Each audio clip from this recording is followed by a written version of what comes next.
Assalamu alaykum hörmətli görürmənlər. Görüvatqanlar Erkin Asiya Radiosu Uyğur bölümünün nəzər proqramısı. Mən Alim. Biz bugünkü proqramımızda Amerikanın Xitay hökumətinin Uyğurlarını qattiq bastırışda asaslı rol oynayan 28 şirketi və saqçı orqanlarını qara tizimlikə kirgizişi.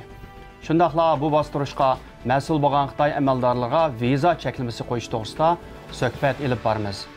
Biz bu münasibət bilan Dünya Uyğur Qurultayının rəisi Dolqun Aysa, Dünya Uyğur Qurultayı İcraiya Komitetinin rəisi Ömər Xanat və Uyğur Kişilik Hüquq Quruluşu İdarə Heyətinin rəisi Nuri Türkel əfəndilərini bu proqramğa təklif qıldıq. Söhbətimizə xoş gəldiniz. Xoş bulduk. Rəhmət. Biz bu söhbətimizni başlaşdan burun Amerikanın Xitay hökumətinin Uyğurlarını qattiq bastırışda asaslıq rol oynayan 28 şirketi və saqçı orqanlarını qara tizimlikə kirgizişi. Şundaqla bu bastırışqa məsul bolğan Xitay əməldarlarına viza çəkilməsi qoyuş jarayonini bir ko'rib chiqayli. Amerika hökuməti 7 oktyabr günü Xitay hökumətinin Uyğur diyarındakı kişilik hüquq dəfsəndəçiligiga çetilgan 28 müəssisəsini qara tizimlikə kirgizganligini e'lon qildi. Mazkur qara tizimlikka Xitoyning Uyğur Abnur rayonidagi 20 saqchi idorasi və 8 yuqori texnologiya şirketi kirgizilgan bo'lib, bularning Amerika mahsulotlarini setib olishi yoki Amerikaga o'z mahsulotlarini eksport qilishi butunlay cheklangan. Amerika Savdo ministrligi e'lon qilgan bu qarorda Xinjiang Uyghur Abnur rayonluq JX nazorati va uning qaramog'idagi 18 viloyat noya darajalik JX idoralari, Xinjiang ishlab chiqarish qurilish bintani JX idorasi, shundaqla Xitoyning 8 cho'ng yuqori texnika shirkatining qara tizimlikka kirgizilganligi ko'rsatilgan. Qarorda bu organ va shirkatlarning Amerikaning tashqi siyosiy manfaatiga zid harakatlarda bo'lganligi alohida tilga ilingan. Mazkur qarorda aytilishicha, bu muassasalar Xitoy hukumatining Uyg'ur diyorida yuqori besimliq bostirish siyosatini yurgizishiga, Uyg'ur, Qozoq qatorliq yerlik millatlar va rayondagi boshqa musulmon asonliqlarga qartilgan keng ko'lamlik majburiy tutib turish va yuqori texnikalik ta'qiblash harakatining olib berilishiga hamda bu jarayonda sodir bo'lgan kishilik huquq dafsandichiligi va xo'rlashlarga bevosita chetilgan. Amerika Savdo ministri Wilbur Ross mazkur tizimlikni e'lon qilish munosabati bilan bayonot e'lon qilib, Amerika hukumati va Savdo ministrligi Xitoydagi etnik asonliqlarning vahshiylarcha bostirilishiga chidab turolmaydi va chidab turishimi mumkin emas dedi. Xitoyning mazkur qaror tizimlikka qaytargan inkosi mujmal bo'ldi. Xitoy Tashqi ishlar ministrligining bayonotchisi Geng Shuang 8 oktyabr kunidagi axborot e'lon qilish yig'inida Amerikani Xitoyning ichki ishiga aralashmaslikka chaqirdi va Xitoyning kaskin tadbirlarini qo'llanib, o'zining davlat bexatarligini qo'g'daydiganligini bildirdi. Ammo u Xitoyning qanday tadbirlarni oladiganligini tilga olmadi. Xitoy hukumatining 1 milliondan 3 milliongacha Uyg'urlarni asos qilgan yerlik turkiy xalqlarini atalmish qayta tarbiyalash lagerlariga qamag'anligi oshkorlangandan buyon Amerika hukumati izchil holda Xitoyning bu xil qabih qilmishini xalqaro sahnalarda ayblab keldi va bir qism amaliy tadbirlarni qo'llandi. Amerika hukumati Xitoyning Uyg'ur diyoridagi yerlik xalqlarining kishilik huquq dafsandichiligiga chetilgan 28 organni qara tizimlikka kirgizib, atsi, ya'ni 8 oktyabr kuni Uyg'ur elidagi kishilik huquq dafsandichiligida bevosita qo'liba Xitoy amaldorlariga viza embargosi qo'ydiganligini jakarladi. Amerika hukumatining Xitoyning Uyg'urlarga qaratayotgan qattiq qo'l siyosatiga qarshi kayn-kayndan kuchli shaklda jazo e'lon qilishi Uyg'ur tarixida tunji qatim bir davlatning Uyg'urlar manfaatini ko'zda tutib, Xitoy hukumatini jazolash bo'lib hisoblanadi. Bunda bo'lsa, men birinchi savolimni Nuri apandidan boshlab ketay. Bu qitim Amerika hukumati hamda Xitoyning 28 shirkati va Uyg'ur Abnur rayonidagi Xitoyning barliq hamda saq jamoat xavfsizlik idoralariga hamda qara tizimlikka kirgizdi, ya'ni jazolagan bo'ldi. Uningdan sirt Amerika hukumati yana shu Uyg'ur rayonida hozir keng ko'lamlik bostirishga mas'ul bo'lgan Xitoy amaldorlariga viza chekilmasi qo'ydi. Bu 2 yilning mobaynida hamda Magnitskiy qonuni bilan Xitoy hukumatining musharrablarini jazolash degan masala o'tirib qo'yib kelgan. Nimda bu Magnitskiy qonuni bilan jazolanmay, bu hamda Amerikaning Savdo ministri bo'lsin, tashqi ishlar ministri bo'lsin, o'xshamagan shaklda Xitoyga bu jazolarni qo'ydi. Bu savolingizga javob berishdan oldin bu 3 qonunninki oq ko'rinishiga biraz qarab chiqish kerak. Magnitskiy qonuni ogohlantirish va tizginlash maqsadida o'tirg'a chiqqan bir qonun. Bununda şu sayahat erkinlik bilen mal mülkiga to'ng'iltish kirgichdek ijroiyat usullarini qo'llandi. Endi bu entity list ilish, bu tijorat ministrligining tizimliq ilishi bilan viza cheklash ijro bo'lmasa bo'lmaydigan qadam bosqichlar. Endi mayachab deb aytgan chog'da bu entity list bilan savdo ministrligining qor tizimligi bilan viza cheklash Magnitsky qonun solishtirgan chog'da amaliyatchanligi kuchliroq bir qonun hisoblandi. Biz bu Uyg'urlarning beshiq kelayotgan bu irqiy qirg'inchilik masalasi o'tirg'i chiqqandan boshlab, bo'lib o'tgan 2 oydan boshlab izchil bir tashkilot, bir guruh, bir bu Uyg'ur milliy harakatidagi xizmatchilar bo'lib o'tibimizdan hukumatlarga bo'lib Amerika hukumatiga bu masalani hal qilish uchun negizlik masalani tutish kerak degan tashabbus bilan shu entity listga tizim qoldirish va Xitoy amaldorlarining xohlagancha Amerikaga kelib ketishini tizginlash to'g'risida taklif fikr bergan. Bu chet eldagi bo'lib Amerikadagi siyosiy harakatda berib vaqani oltishlarla ish bitmaydi. Bular sizdan bir narsa aql, sizdan bir strategik plan va hal qilish usulini so'raydi. Shuni tashabbus qilayotgan, chunki buningki amaliyatchanlik bor. Bu Magnitsky qonunida sana ben bisharat beraman, o'zingni haddingni bil degandek Uyg'urcha zag'irtilib aytganda. Ma entity listga kirmakmi tez, chiqmak uningdimi tez. Kirgandan keyin uningga o shirkatlarning masalan, hozir bu hisobda butun Sharq Turkistondagi Xitoyninki saqchi idorasining hammasi shunday tizimga kelindi. Yani onunla texnik jihatdan yetakchilik qiladigan, yordam qiladigan shirkatlar Amerikadan texnik yumshoq detal yoki qattiq detaldan davomliq ehtiyoji bo'lgan bir ahvol bor shirkatlar bo'lsa, bundan keyin Amerikaning shirkatlari ularga texnik jihatdan yordam qilmaydi. Endi majid aytgan chog'da bu natijaga qaraydigan bo'lsak, bu entity list bilan viza cheklimizningki Xitoyning shirkatlari bo'lsin, organlari bo'lsin, shaxslari bo'lsin, olib keladigan zina Magnitsky'dan cho'ngroq bo'ldi. Ömer Kanada Efendi bu Magnitsky'de hem de cezası vermez degende Amerika hükümeti bir tizimlikle çıkargan. Mesela Çinçuango Katarlık, Abdumrayı'nın reisleri olsun, baş sekreterleri olsun, bunun da bir kanç Uygur mu var onun içinde. Ama bu kıtım Amerika iki okşaşmama şekilde cezanı ilan kılan çağda bir mu insanın ismini atımı demezler. Vize çekilmesi mi? Onun da bir adamın ismini attığını yok. Siz ne açmanım için? Çünkü bu vize çekilmesi de bu maxfiy bo'ladi ekandi. Chunki kimga ilaqa viza cheklanishini bilsa, o'sha qonun bo'yicha ham bu maxfiy bo'lgandan shunga biz so'radik, ya'ni uni nimashki bu yerda ismi yo'q. U ismlar kimlar masalan viza cheklanmasiga kimlar uchraydi, kimlarni ilaqa nishon olgan bu viza cheklanmasida desak, u bu tashqi ishlar ministrligininki shu confidentiality, ya'ni maxfiyatlik degan bir nimasi bo'yicha buni ilaqa deyishga bo'lmaydi ekan. Magnitsky tizimliki ismlar shuning ishidimi sizningcha? Albatta shuning ishida bo'lishi kerak deb o'ylayman, chunki bu nima chiqarilgan chaqda u yerdagi bayonotda shu Sharq Turkistonda ilib berilayotgan Uyg'urlarga qarata va boshqa turkiy millatlarga qarata ilib berilayotgan qirg'inchilik harakatida mas'uliyati bo'lgan butun ilaqa Xitoy hukumat amaldorlari va kompartiya a'zolari shuningki hammasi shuning ichiga ilingan gap. Demakki uning ichida onundan biz belgende mi cıhrak isimler buluşu mümkün. Bir yerden mandaq bir narsa var Alim Efendi. Bu ilaqi salmaq jihatdan qaraydigan bo'lsak, bu Amerikaning ticari ministrini chiqargan bu tizimli, qor tizimlik bilan tashqi ishlar ministrininki viza cheklamasi mavjud qonun asosida o'tirib chiqdi. Masalan, eksport qonuni, ko'chman qonuni bo'yicha. Bu ikkilisiki bu eksport qonuniga başta Huawei kirdi, ZTE kirdi, hamda 28 kirdi. Buni bir siyosiy yo'nalishdan o'zgartirilgan narsa emas. Bir tizimlik kirayotgandan keyin bu tizimlik kichiklamay kengayishga boshlaydi. Uningga bog'lanib Amerikaning shirkatlari o'rtaga chiqish mumkin.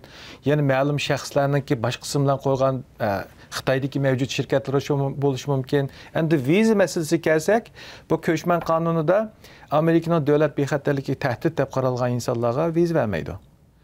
Bular qandaq Uyg'urlar zulm sog'inish uchun emas, bu entity shirkat, organ, shaxslar bo'lsin, bularning qonunida bularning davlat manfaati, davlat bexatarligi tahdid deb qaralganlar tizimga kirdi. Endi viza e'lon qilganning yana bir sababi bor. Bu davom qilayotgan bellast. Bu kengayishi mumkin. Chunqurilishi mumkin. Faqatlam u Ürümçidagi, Qashqardagi amaldor emas, Beijingdagi boshqa kengayishi mumkin. Buni bundaq maxfiy tutishi blanket authority deydi. Keng ichib etgan. Endi buni men 2-3 adam belgilab qo'ysa, uning da'vosi oldiga ashim chiqadi. Shuning uchun shundaq tutqini mencha taktik jihatdan, strategiya jihatdan bir unumli tadbir deb o'yladim. Dolqun hisob endi bu Birlashgan Davlatlar Tashkiloti umumiy yig'inidan keyin mana Amerikaning bu ilib borgan bu qadamlari Yevropa davlatlari orasida qanday bir inkas qo'zg'adi? Bu Amerika'nın Xitayga yapılan bu uygulaması elbette Avrupa devletlerinde hazırlıkça Avrupa matbuatlarda olsun qiziq bir tem bu müzakere qilinayotgan bir mesele. Çünkü Avrupa İttifakı Amerika'nın stratejik ortak hamkorlashayotgan bir devletler buluşturulan bu devletlerin çoğunlukla bir signal oldu hem de bu. Elbette Avrupa İttifakı 28 devletin teşkil tapkan bazı işleş prensipleri biraz kalampay, bazı da karar eriş kıyım olan bir vaziyat var yani. Çünkü Amerika'ya okşamaydı. Çünkü Avrupa İttifakı bazı bir gavda olup hareket buldu ama bunun azabı 28 devlet bu başka o Xitay bilen bu münasibetlerde diplomatik münasebetlerin hepsi öz aldığı müstakil hareket edip bardıgan mundaq bir düşünüşün bir kıyıpan bir sistem var bir yerden. Şunun hem de Avrupa İttifakı'nın umumi bir 28 devletin hepsi de bu Xitay Amerika'nın Xitayga privat yapılan bu çare görüş tedbirginizden okşaş bir avaz çıkırdı değil bulmaydı ama elbette Germaniya ve başka bir kısım devletler Amerika'nın bu Xitay karıta yapılan bu cezalaş tedbirine nispeten ulan doğraş iş bulmasa ulan erişiş ve bu devletlerini bu tedbir cezalaş tedbir bu devletlerini teknik bir işlerini kılışka haydakçılık kılış rolünü oynaydıgan bazı alametlerini görüyoruz. Nuriye Efendi bu Amerika hükümeti hem de bu Xitayning yuqori texnikalik şirketleri hem Uyghur rayonundaki barliq jamoat xavfsizlik organlarini bu tizimga kirgizdi. Qanday amaliy ishidi bu? Mesela vizaning ishi biroz oson. Chunki u iltimoslan bo'lgan narsa, uning advokat arz qiladigan Amerikaga viza ilish amas uchun advokatning arz qilish huquqi bo'lmaydi. Buni discretionary authority deb Tashqi ishlar ministri hatto viza officer san Amerikaga kirsan bo'lmaydi desa unisini arz qilmaydi. Lekin entity list kirib qolganlar bu Amerikaning ichidagi yerlik shirkatlar masalan bu kompüter chip ta'minlaydigan daha bilan Hikvision'ni misol keltirsak, bularga hem yumshoq detal hem qattiq detal bilan ta'minlash kerak. U masalan yumshoq detal Amerikadan chiqadigan bir shirkat orqali ijod qilingan bo'lsa, doim uning inglizcha update deymiz, update'ni yo'llab turish kerak. Masalan hozir Huawei bu Android sistemninki update mamlığın uchun ular bir palachalik tushayotgan müşte ahvol bor. Bu Hikvision bilan Dahwaga andiki SenseTime'ga şu g'arb ellərdə texnika yoki yumshoq detal ta'minlayotgan davlatlarmi buning bilan teng so'rilib buning ichiga kirdi. Bu vaqtda bu qanday qildi desa, advokatlar firmasi yoki lobbichilar orqali special license degan bir nimasi var, alayda prava. Uning iltimos qildi. Lekin hozirgi o'xshash bunday siyosiy muhit ularning manfaatiga qarshi, undan keyin davlat bexatarligiga taqishadigan masala tug'ilgan ahvol ostida bu ticaret ministerligininki sanoat bexatarlik byurosidan bundaq special vizaga alayda lisensiga ruxsat berish mumkinchiligi bek to'van. Men shaxsan advokat bo'lishim bilan bu special license application'ni burun iltimosini sunib baqqan. Mutlaq ko'p sonli vaqtda rad bo'ldi. Lekin bu yerda bu g'arb ellar boshqa davlatlarga kelsak, bu Hikvision dunyodagi 3dan 1 bexatarlik kameralarini ta'minlayotgan bir shirkat. Xuddi Amerikaninki yig'in zaliga kamera o'rnatiga kirsak, Cisco'ning kamerasini ko'rgandek, dunyoning boshqalariga olsa Hikvisionning kamerasi ko'rildi. Endi bu yerda cheklim uchirgandan keyin bundan keyin Yevropada boshqa yerda bozori mazlaydigan ish chiqdi. Chunki uningga texnik jihatdan davomli yordam qilish kesildi. Kesilgandan keyin u bir mezgildan keyin unda uskunlar keraksiz holatga kelib qolishi. Shunga buning ib keldigan zina mushu cheklash, tizginlash bilanlar bo'libmi texnik jihatdagi. Bu yerda ommaviy ko'z qarash, hozir ko'ryapsiz hammadan Uyg'urning gapini qildigan bir muhit shakllanib qoldi. Hatto bu shirkatlarning shaklanishining sababimi Uyg'urlarni ezishga turtkilik rol o'ynagan shaxs va organ deb nima bo'ladi. Bunda avvalida bularningki buni tizginlash, buning qarshi chiqish uchun yoki siyosiy muhit yo'q, yoki qonuniy muhit yo'q, yoki ijtimoiy muhit yo'q. Ömer Efendi bir yerdə həm də uzundan beri Uygurlarımızın ait ümitsiz işide Amerika bolsun, G'arab elleri, gerçi Uygurlarını qollagan bolsun, bir əməli hərəkət ilib bağımdı deyib rənjigen boldu. Hem de bu vaxtda Amerika keynindən hem de bir emas 2 xil cazanı Xitayga elan qıldı. Sizningçe bu nurgun Uygurlarga bir ümit berdimi?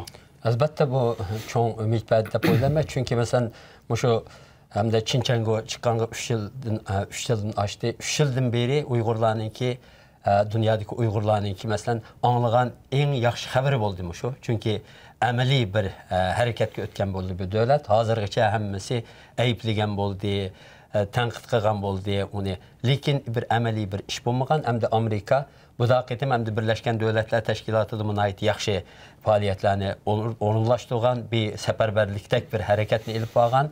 Hem bu da qitim hem de əməli hərəkətini attı. Birinci bu qadam bu. Hem bunun için bütün dünyadaki Uygurlar bundan ait hoş buldu dep oylayma. Lekin hem de bunun bilərlə xasaq bulmaydı hem de dünyadaki Uygurlar hem de bayan Dolqun Eysamı dep ötdi Avrupa'daki devletlerindeki vəziyyətini. Şununla hem de başka devletlerde biz naite kən bir faaliyet, səfərvərlik hatta faaliyeti elib verip Amerika'da boğan Amerika'nın ağan tədbirlerini başka devletlerinin bu şununla əgişib bunu bir ülgü elib bir hərəkət qilishini tirişimiz gerek. Bulmasa uçaqda başka devletler mi bununla həmkarlaşmasa neme bununla billa Amerika'da bir septimanmasa ulamı oxşaş tədbirlerini almasa bu eləqə faqatla Amerika tarafından çıkarılgan bir nima Xitay bilan bir savdo uruşu bolayotgan buningdan bir foydalanish uchun chiqayotgandek bir nimani yaratib qo'yishi mumkin. Ya'ni boshqa hech davlatni emas. Shuningga boshqa davlatlarda biz nayti tezden hərəkət qilib, u yerdə hətta fəaliyyətimizni 2 qat aşırışımız gerek dep oylayman. Ben bir gapni qo'shib qo'ysam, bu ikki qarorni o'tirib chiqishmi tasodifiy ish emas. 2 yil bu yerda harakat bo'ldi, takliflar berildi, guvohlik berishlar bo'ldi, ishga yepek qo'chish shekilli yig'inlar bo'ldi. Bu masala hal qilishning usuli mushunday bo'ldi.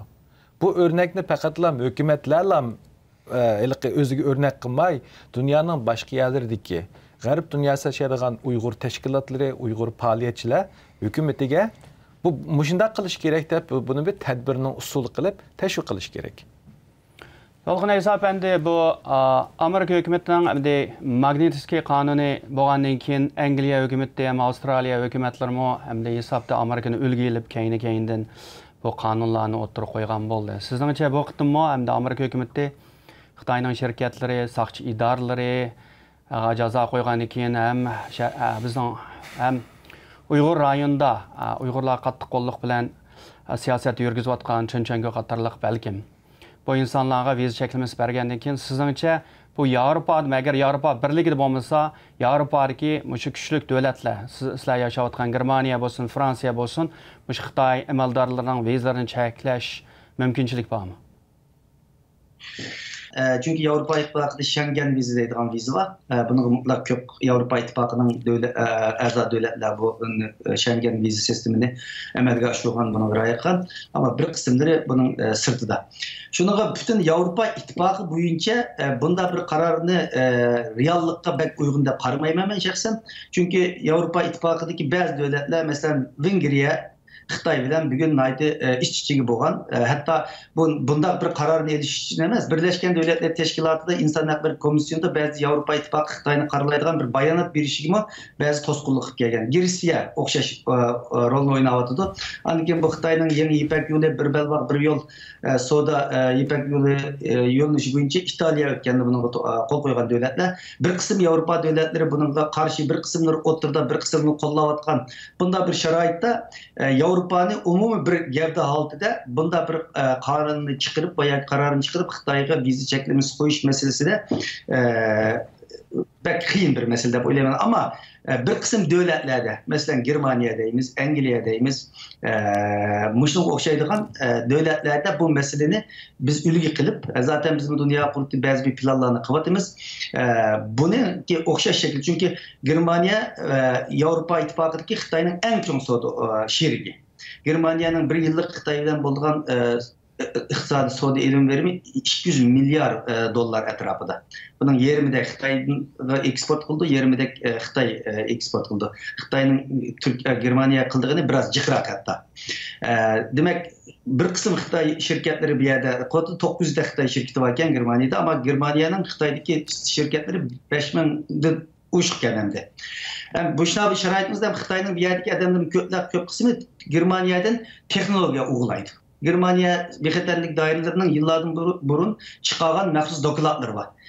Xitayning o'quvchilari bo'lsin, sayohatchilar bo'lsin, Germaniyaning yuqori texnikasini uğurlaş vazifesi bağlılığını ve yani dünyadaki Xitaylarning Germaniyada en çok işbirlik, iqtisadi işbirlik, texnik işbirlik işleri bilen şug'ullanayotgan devletlerin beşide kelganligi haqida uçuk e'lon qilgan dokladlar var, yıllık dokladlar. Demek bunday bir şaraitimizde Germaniyaning iqtisadi sistemisi Xitay hükümeti tecavüz kıldı bir yerde.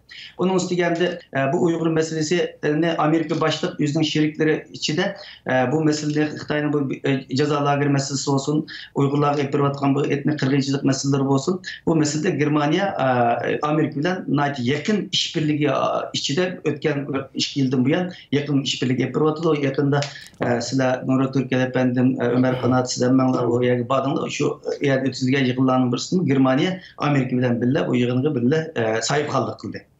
Demek bu nesli Germaniyada mümkün de oylayman ve bir kısım Avrupa devletlerinde biz mi hem de aldığımız küllerde bazı tayarlıklarını kıvatımız ve Germaniyanın Xitay bilen hemkarlaşkan şirketlerinin bir tizimliğini eniqlaşqa qaysi darajada bulayotidu bu Uygurlar bulayotgan bastırışta German şirketlerinin rolu qanday bulayotidu bu vaqtda bazı mutaxassislar bilan ko'rishib turibmiz. Shunga Germaniyada balkim kelajak shunday bir ishning bo'lish ehtimoligi bor degan bir umiddaman, ama umumiy Avrupa İttifaqı nuqtai nazaridan biraz qiyin. Nuriy apandi bu hozir Amerika bilan Xitoy hukumatining bu savdo jihatdagi urushga oxirlashgan yo'q. Savdo kelishimi to'g'risida suhbatlar yana bo'lyotidi. Ammo degandek Xitoy hukumati boshqa davlatlarga, masalan, musulmon dunyosi bo'lsin, turk dunyosi bo'lsin yoki o'ris dunyosi bo'lsin, bu davlatlarga Amerikaning bunday qilishiga sabab, ikki xil o'xshash bo'lmagan jazoni berishga sabab faqatlam savdoda bizga besim qilish uchun bo'lyotidi. Bu hargizmi bizningki u Uyghur musulmonlarga qarta bir bastırış ilib berishimiz yoki kishilik huquqlarini dafsanda qilishimiz sababini emas deb tushundirish mumkin. Bundan qanday qaraysiz?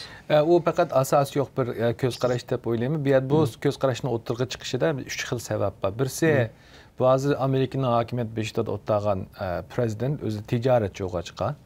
İngilizce bunu transactional president deydi. Shu ilm berim meydani bo'yicha siyosat deb berayotgan bo'lg'achqa bu adamning ish bajarishi ticari menfaat asosi bo'lgan ko'z qarash var. Yana birisi bu Trump hokimiyatining sahnaga chiqishiga norozi bo'lgan, hozir norozi bo'layotgan bir turkum buni qo'llamaydiganlar bor. Bular og'zida chiqqan ish bilan qilayotgan qilq o'xshamaydi degan mavqani o'tirib qo'yib, o'zining siyosiy ko'z qarashini ilgari surish uchunmi bu nimani ko'z qarashini o'tirib chiqadi. Uchinchisi, xalqaro jamoatchilikda Xitoyga ilqi nima yantayoq Xitoyparastlik qilyapsa degan tanqidning oldini olish uchun Trump hukumati buni o'zining manfaatiga ish qilish uchun ishlatyotdi degan mundaq bir geopolitical bana bilan buni oqig'imizda aqsitayotgan. Lekin endi ishning mohiyatiga qaraydigan bo'lsak, bu davom qilayotgan tijoriy jangi jidal. Ben özüm bir ticari advokat bo'lishimdan men buni shunaq deyalım. Bu 1-2 kun ichida bir Trump bilan yoki yana bir prezident bilan hal bo'lgan masala emas. Bir nihayat halqiliq birlashilmaydigan, birlikka kelinmaydigan masalalar var. Masalan, subsidiya masalasi. Buni Xitoycha butiya deydi. Butun Xitoyning iqtisodining asosi dünya ticaret teşkilatına kirishning oldida ehtimomni qo'yganda bu masala cho'ng masala bo'lgan. Butun o'zining sanoyisiga bular sağlam tutuş üçün hükümetin maliye yardım veriyor. Bu kapitalistik sistemde fakat uygun bulmaydigan bir mesele. Mesela Amerika'nın hazır Boeing şirketinden bexatarlik mesele çıkıp aeroplan setiş miktarı çıkıp gitti. Xitayda aşina iş olsa bu şirketin sağlamlığını saklap duruş üçün hükümette onunla pul yatırdı.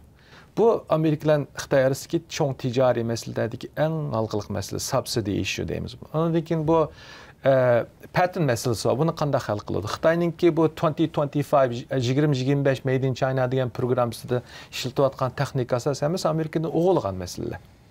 Bu meseleni qanday hal qildi? Buningga Xitoymi aldirab yo'l qo'ymaydi, Amerikami yo'l qo'ymaydi. Shuning uchun bu masala Uyg'urni qurbon qilishmi, qilmaslikmi, yana bir emas, ishninki murakkablik sababidan bir ikki kun ichida hal bo'lgan masala emas. Ömergan adapbandi buni o kishilik huquq nazar tashkilotining Xitoy direktori Sophia Richardson xonim Amerikaning Xitoyga qaratgan bu jazolarini hamda 1989 Tiananmen voqeasi qirg'inchilikdan keyin qo'ygan eng chong jazosi bo'lib hisoblandi deydi.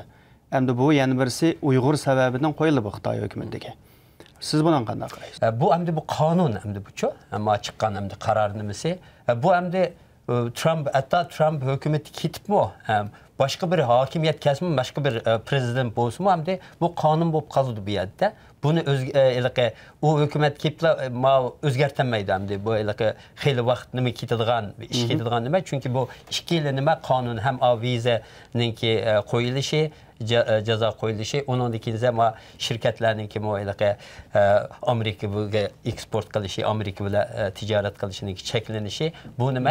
Oson Sodada bir yerga bosma, hatta bu o'zligidan hal bo'lib bir taraf bo'lib ketadigan nima emas. Buningdan ba'zi xalqimiz shunda savollarni qo'yayotdi. Hamda bu sodada ikkisi kelishsa, bu qonunlar o'zgaramdi, yana orqaga yenib ketib qolamdi debda.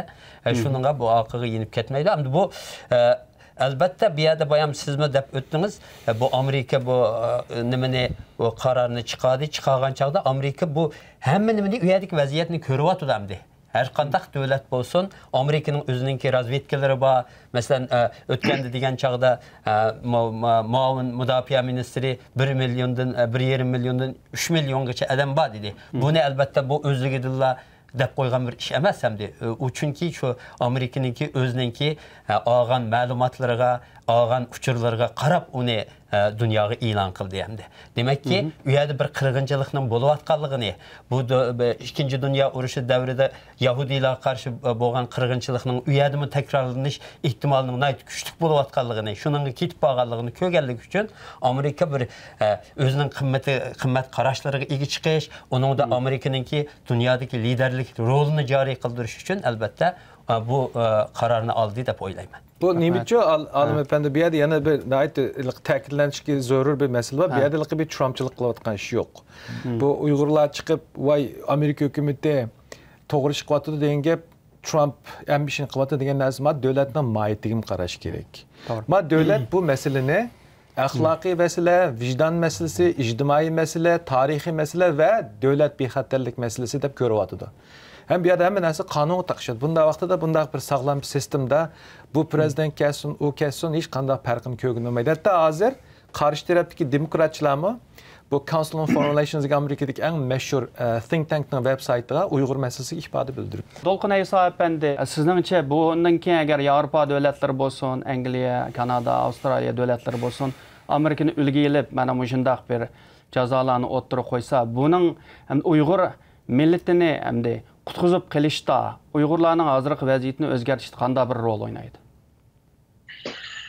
Albatta bu yerda buni yalnız Amerika o'z beshiga tashlab qo'yish bo'lmaydi. Buni billa ittifoqlash, Ikkinchi dunyo urushini billa qozongan, billa shunga harakat o'tgan, keyin so'qoq urush davrlarida Amerika bilan billa harakat o'tgan NATO davlatlari bo'lsin, bularning bugungi bu Uyg'ur masalasiga nisbatan o'xshash vazifasi bor. Bu yerda bu vazifani balkim Amerikaning bu Xitoyga olib borgan bu cezalaş tedbiri bilen bazı devletlerinin bu vazifini akla kelishi mumkin, hareketlendirish rolü bu oynashi mumkin. Demek eğer Amerika başlı ittifaqdaş devletler o'xshash bir ovoz chiqargan vaqtimizda bunun Uyg'ur xalqining kelajagi uchun umid bergichi bir yo'l chiqdi, yoki umid bergichi bir ishlar yuz berdi deb o'ylayman.